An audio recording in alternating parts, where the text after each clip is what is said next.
For years, the South Durban community of Wentworth has been at the epicenter of a violent and bloody drug war. Scores of gang members have been killed and many innocent people have died in the crossfire as a feared Hollywood gang laid siege against their rivals.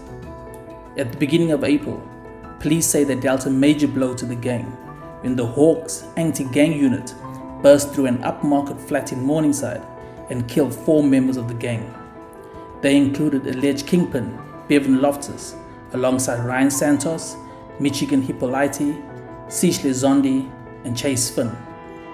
According to the police, the gang had just days previously killed Chatsworth drug gang boss Brandon Puff Kalicharan, his wife and his 9-year-old daughter in a drive-by shooting in Springfield Park. Speaking to news channel ENCA, Police Minister Behi Cele said of Loftus and his gang.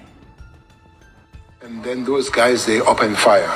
Actually, they nearly killed one of my police. Fortunately, he was on the bulletproof. They shot his bulletproof.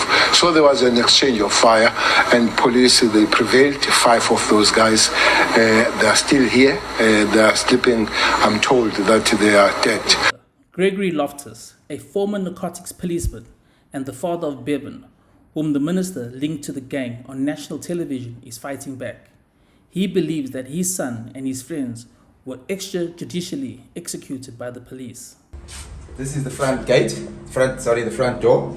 I presume that the police entered through here, and I'm saying that there was no gunfight because there was no forced entry. As you can see, the lock on the door. And this door is not damaged as well. There's no damage to the door, as you can see.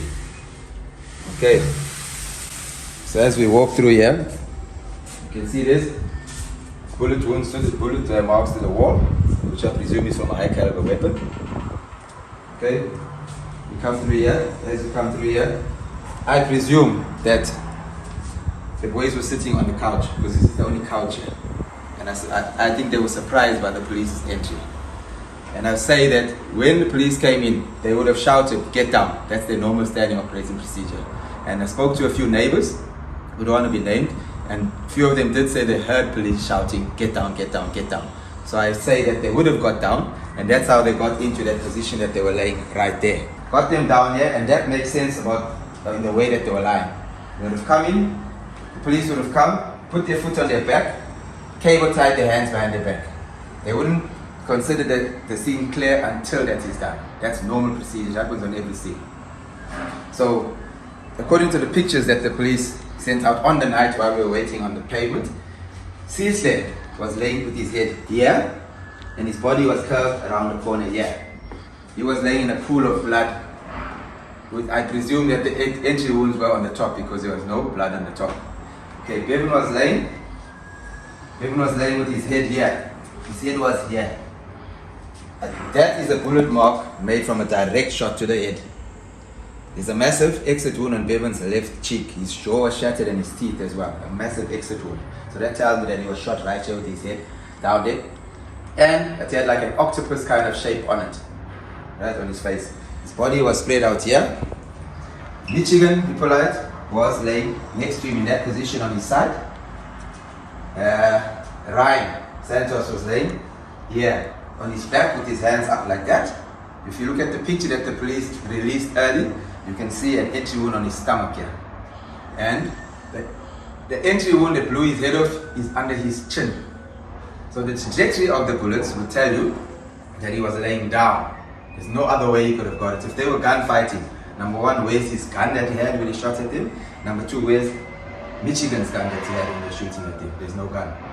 The AK-47 placed in Bevan's hand was staged.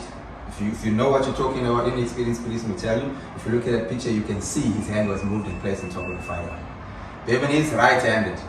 His hand would have been on the butt of the gun, and his left hand on the stock of the gun. So they got that wrong there, because that's not how it was shot. Secondly, if he fell and he was shooting and he fell, that gun would have moved away from him. There's no way that it would have been under him. Okay, you can see here, these holes. I'm saying that's where they shot Ryan. Because you can see here, that's a ricochet of the tile, and it's quite a deep hole, and it chipped the wall.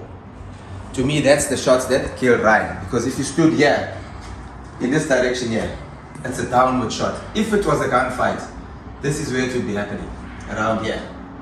This level, chest level. They would never be on the ground. Chase, you can see, half his body was in the flat end, half was out of the flat. If you just zoom in here, you'd see, this is a shot direct from above. And he was shot in the head as well. They all had headshots.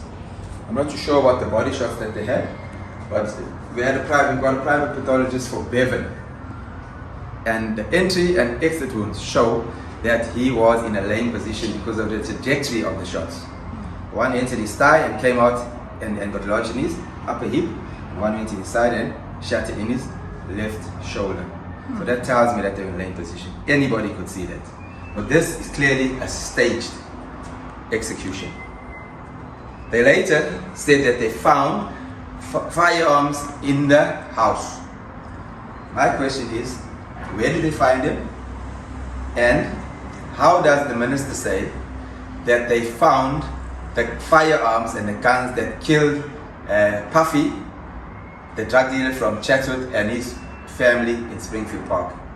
You have to do ballistics, and it takes time to match the guns to the bullets. So that is impossible. So that raises the question to me, how does he make that statement?